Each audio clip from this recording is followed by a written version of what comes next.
Hiya, welcome to this, finally, my 105th episode of VideoFuzzy. I'm your host, Terry J. Ahmed, sifting my basket of media memories, and in this installment, titled Happy Town 2, I make good on a promise to revisit that short-run speculative series once I got it all. Also, in the past month, I've been hard at work transitioning to a new tower, which represents a phenomenal upgrade. Thank you, Ralph, as well as organizing my files, my books, and what media made it in the move from Bismarck to here. I can report some significant losses. At least one case of commercial VHS tapes and some commercial and home-burned DVDs never made it here. That said, quite a lot did. I'm already replacing the most significant gaps in my collection, and until I get my entire classic collection cataloged, I'd have a little time to kick back and watch it all anyway. That said, my office, home library, and reading nook and recording space looks amazing with everything that did make the trip. My books have been crammed in, double-shelved, poorly displayed for years, and I wanted to do better in our new home. We don't have a lot more display space here than we did in Mandan, but what I was able to do was elevate the second row in a few places to make them visible. It's not perfect, and I've had to combine digital and print media here and there, but I'm so much happier with the way they are than the way they were. And now that my home office is more or less sorted, on to VideoFuzzy presents Fuzzy Feature. Yeah, so I've finally got this spooky single-season series fully archived, and good as my word, I give you ABC's Minnesota-based 2010 speculative fiction series, Happy Town. Now, the reason this one is titled Happy Town 2 is I shared a decent introduction 4 shows back in episode 101, Happy Town, which, what the hell, Fuzzy, is I posted the thing in April, and, well, yeah, okay, middle-aged guy digging around in his media collection. This thing was never going to set the world on fire, but months later, that episode hasn't gotten a dozen downloads. What, were you all exhausted for my 100th episode? Okay, well, it's still up there. You can totally call it up and listen to it. It starts around the 15-minute mark. I even included a contemporaneous review for my original podcast, TV is the New Reading. Ready, clip show. That's the me I was back then, had a perfectly good... No wonder nobody tuned in. Fine. If a show is going to be a title production, I should absolutely have spent more than 6 minutes with it. As of that entry, I'd only encountered the first 2 episodes of the show. I knew I wanted to spend some more time exploring it.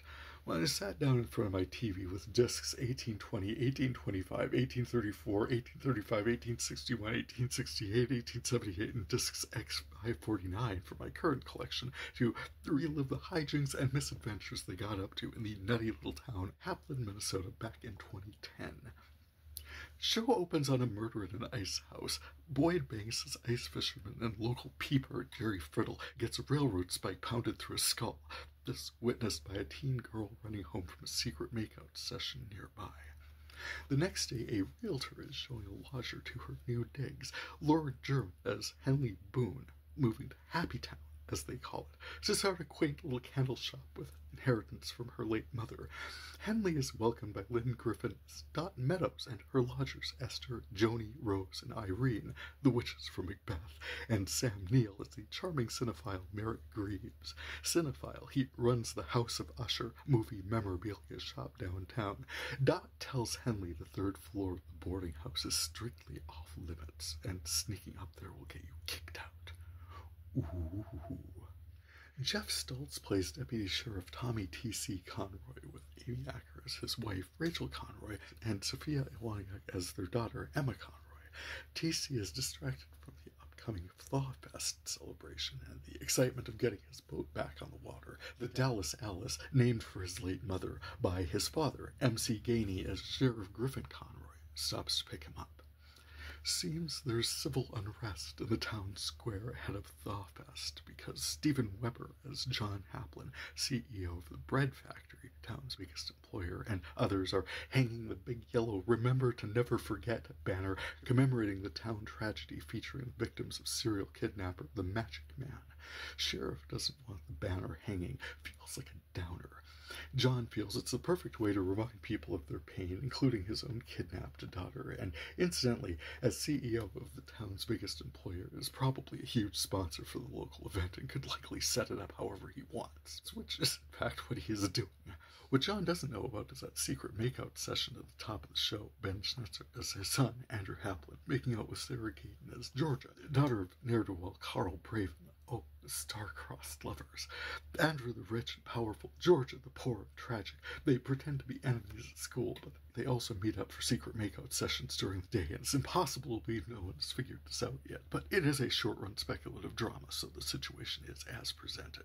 Oh, there's more. They find Jerry Friddle's body in the ice house and notify his widow at the bread factory. Like I said, town's biggest employer. Talking to her, the Sheriff Griffin, well, he started referencing a semi-mystical character his conscious mind isn't aware of called Chloe, asking Jerry Friddle's widow when did Chloe first contact her. The glow from her mouth was the light of the silvery moon. In fact, Chloe is Henley Boone, the new lodger with Magic Man tattoo on her shoulder, and whose mom is very much alive, and she was on the phone with her. Sheriff Griff goes a little crazy later, raving about Chloe and the blood of the wicked, grabs a hatchet off its wall and chops his left hand off. He is committed for surgery and some clearly needed observation, and TC, played, as I said, by Jeff Stoltz, is roped into sheriffing this odd little burg by Frances Conroy as rest home matriarch Peggy Haplin. Yes, after Griff chops his hand off, Peggy Haplin calls Deputy Sheriff, Griff's son, TC, out to chat with him, walking along the ice skating rink she had installed at the home, which was completed 2 days after her granddaughter went missing, so 3 guesses what's under that thing. Peggy says the town needs a reliable sheriff, and she's going to advise the town council it be him. TC says he'd rather not take the post, says it should be Griff's second-in-command, Roger Hobbs, played by Robert Wisdom, and she seems to accept this. Then that night at the council meeting nominates him anyway. Tension. Drama. And it seems Georgia, visiting Griff at the hospital, is drugged by a mystery man who turns up later at the sheriff's office claiming to be Dan Farmer from Minnesota State Police. George somehow turned up at the Stivaletto brothers' farm. 4 brothers under suspicion for absolutely everything, because they're a bunch of no-good-necks who live by the railroad tracks, and that murdered guy had a railroad spike in his head. So when George turns up drugged at the Stivalettos, they're all distracted, debating the lyrics of Carly Simon's 1972 hit You're So Vain when she comes to and please. What, she was here when we got here. So, you wrapped her up and carefully brought her home? Nah, you just left her on the floor over there. As well as Bread CEO Guy's future daughter-in-law, Georgia is Emma's babysitter, practically part of the newly named Sheriff TC's family, and he storms over there with 4 against 1 and beats them all bloody. TC has enough to worry about because, well, it's insane that the state finds evidence tying his best friend since 3rd grade, Abraham Ben Rubias, the pizza guy Big Dave, to Jerry Friddle's murder. TC goes over to Big Dave's house and finds this process board in his basement detailing his own little investigation into the Magic Man, and it's Jerry! Jerry Friddle, the Magic Man! It's him! He said where the bodies were, let's go find them! Look, you dork, the investigation went a little cold when the Magic Man disappearances stopped about 5 years ago, and oh yeah, we investigated these things. Jerry Friddle's got alibis for 2 of the disappearances, and oh yeah, if he were the Magic Man, wouldn't it be fun if he were still alive so as to interrogate him directly? Other things that happen. Henley visits Merritt Greaves in his memorabilia shop and buys some lead figurines. The witches surprise her with a little shop set up in the shed where she can craft her candles, but since she's also the mysterious Chloe doing her own investigation, and you've got Bread Factory CEO Guy carrying on his own investigation, ooh, they should all get together with Big Dave and start a true crime podcast. All these true crimes that they're all committing. What luck for Chloe to be lodging at Dot's, because ooh, she could poke around the forbidden 3rd floor or whatever she might find there. Drat, it's locked. Oh, so weird a restricted area might be locked up, and only Dot has the key. But in an unguarded moment, Henley Chloe grabs the key, runs it out to her shed, makes an impression of it, melts the lead figurine, pours it into the mold, compares the 2 keys, runs it back to the house, and oh my goodness, Dot has nearly discovered her subterfuge, but what luck! Merritt Greaves engages her in a flirtatious dance. Isn't he charming? And Henley Chloe can put the key back undiscovered. Later, Henley Chloe Boone sneaks up to the 3rd floor of the lodging house and finds, oh, so many birds, especially a big hawk through the skyport, who we learn is called Cicero, the Magic Man's sidekick. And in a hidden recess in the floor, she finds a bizarre hammer shaped like a goat's head, covered in blood, wrapped in plastic, which she tucks into her purse. Hadley Chloe Boone's got to go one town over and get a new car for some reason. She buys one and is promptly run off the road, actually by that big Cicero hawk, smashing through her windshield and flapping around her head until she smashes into a tree. The handsome guy she hooks up with waiting for her car repair, as it turns out the recently released ex-con Greggy Stivaletto, steals the evidence she stole from Dot, but she figures how to get it back. She's got old lady Haplin to confront. So many things happen. Bread CEO guy's son, Alex of the secret makeout rendezvous, tries to frame George's father for abuse, which doesn't work because he didn't do that, but puts Alex's extracurriculars on old lady Haplin's radar.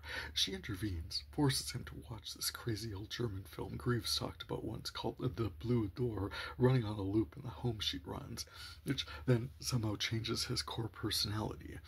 And Sheriff TC's wife, Rachel, is abducted at the Thawfest, but she turns up again in the following episode. But she can't remember anything. But under hypnosis she can, kind of. Not in any helpful way. Just weird for the sake of weird ways. Like there's this blue door. Ooh. And we were all underwater, but we could breathe. So interesting because one of the abductees, their hand is recovered. It's condition proof that they were at least recently alive, but it also has a sort of fish squirming around inside of it, a fish with supernatural, perhaps alien, certainly CGI properties. While Rachel was missing, there was a search in the woods that turned up, oh wow, a weird sunken chamber with exactly 7 cages that who other than Big Dave would find. Oh wow, I gotta tell TC, except he comes back and there's no evidence of any sunken chamber. Big Dave's acting so weird and agitated though that TC needs to shoot him, almost in self-defense. Then, later, bird-crazy Dot's out there. There's a lot of different species of dead birds littering the forest floor, and she files a police report. And Dan Farmer, state trooper, today in charge of dead bird sightings, why not, takes her out there and drops her down in the sunken chamber. I guess it's there or not, and can be found or not, depending on who's looking, and ties her to the ladder. Farmer addresses the hawk hanging about there as Cicero, and he's pretty obviously the magic man. Oh, but some passing hunters shoot him, and despite his obviously suspicious behavior as he's recovered back at the station, he insists he is truly a state trooper, despite TC not being able to trace any of his bona fides in any capacity whatsoever. For his part, Greaves, of course, I mean, he's got a British accent and runs a moving memorabilia shop, so of course, why not him? Puts Rachel in a trance to see what she can remember. Rachel, as I said, remembers being underwater, but totally being able to breathe, and is otherwise remembering elements of that bizarre German movie, The Blue Door, which, like I said, old lady Haplin has running in a loop in a closed-off wing in her home, which, oh, Hadley Chloe must get in to see it, for the goat-headed hammer she's first found, then lost, then recovered, is proof that Peggy Haplin murdered Dallas Alice. I don't know who Chloe is. I don't know who Griff is remembering as Chloe. Peggy has confronted Merritt about the pointlessness of his movie memorabilia shop and his presence in town, though Dan Farmer and Merritt Graves have some connection that becomes even harder to understand after Merritt first gets garroted in a train by Chloe to get his attention or something, then later when he loses his charming accent and is suddenly your cousin from Boston, inciting some kind of mob to attack the police station, either targeting Farmer or aiding and abetting him. It's a mob in this town, so it is by definition weird, while the Conroys, TC, Rachel, and Emma, are all somehow there and pinned down in some kind of crossfire. Understand that there are 8 episodes of this. The writers clearly thought they were going to have more. Remember that bloody hammer Chloe found hidden in Dot's B&B, the goat-headed proof implicating old lady Haplin in the murder of Dallas Alice? Well, this is fun. Closing scene of the series finale, Griff went to see Dallas Alice at her bar called Cicero's with a big bird on the neon sign outside.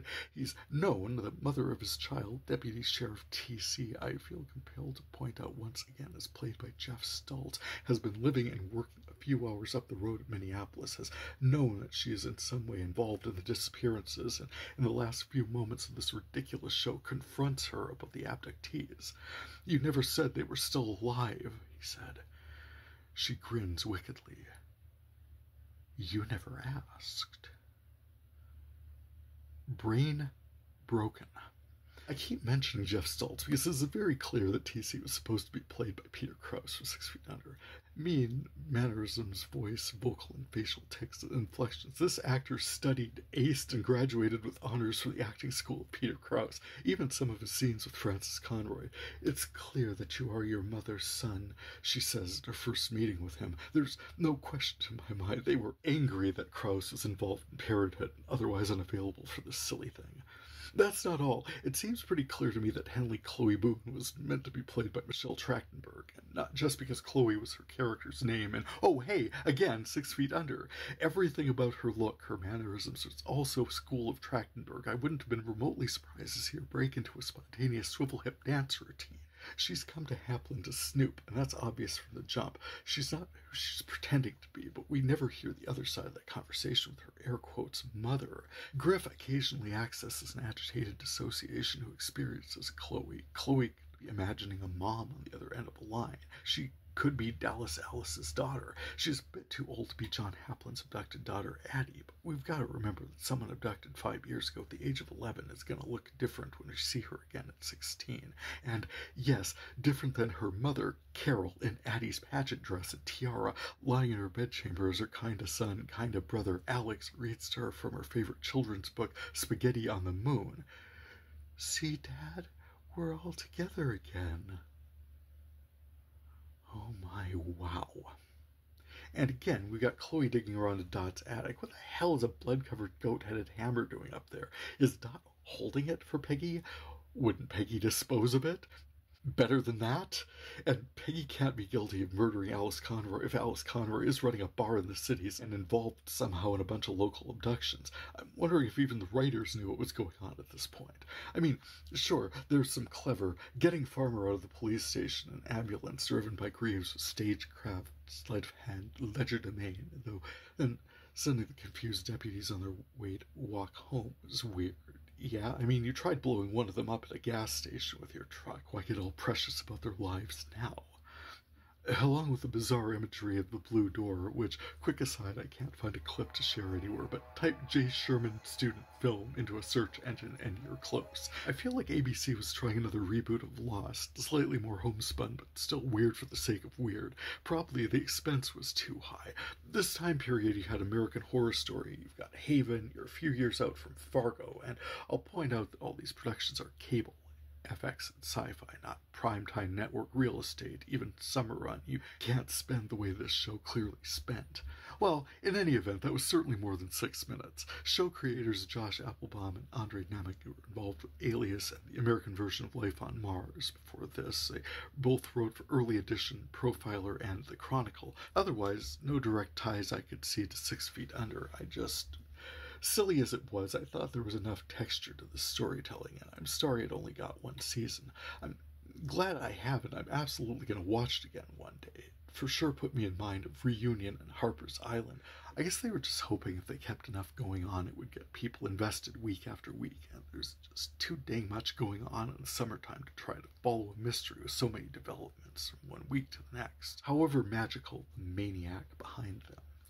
Anyway, that's what I had for my VideoFuzzy feature for episode 105, Happy Town 2. Thanks so much for checking out my video cataloging collection, and for VideoFuzzy, I'm Terry J. Ammon. Happy viewing!